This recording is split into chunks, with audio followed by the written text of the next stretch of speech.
guys, na-experience nyo ba to kay Prudence Screen Reader?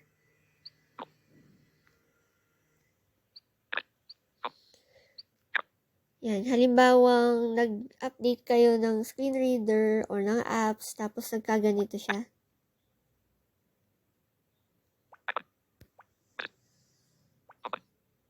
Yan, sobrang bilis. So, ipapakita ko sa inyo kung paano aayusin yon. So, pupunta tayo sa settings, Prudence Screen, pwedeng, ang gawin muna natin ay mag-open muna tayo ng ibang screen reader natin sa phone. So, sa case ko, i-open natin ang TalkBack. TalkBack on. Ayan. Tapos, i-off muna natin. Accessibility button. Ayan. Kaya maayos na yung speed niya kasi TalkBack na yung nagra-run. So, i-off ko muna yung Prudence Screen Reader. Pero pupunta ako sa settings ng Prudence Screen Reader. Recents button. Lock screen recorder. Prudence Screen Reader. TTS settings. TTS rate out of list. Tapos pupunta ka sa TTS settings. 60%. TTS. Check natin dito TTS volume. TTS balance. 100%. TTS balance. Yeah, TTS balance. 50%. TTS balance slider. So, ganun po yun. Kapag nakaset sa 50% yung TTS balance natin, sobrang bumibilis si Prudence Screen Reader sa pagbabasa.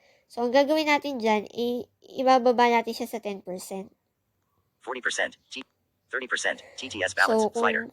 Kung TalkBack ang gamit natin, scroll down lang. One finger scroll down lang tayo para ma-reach natin ang 20%. 10%.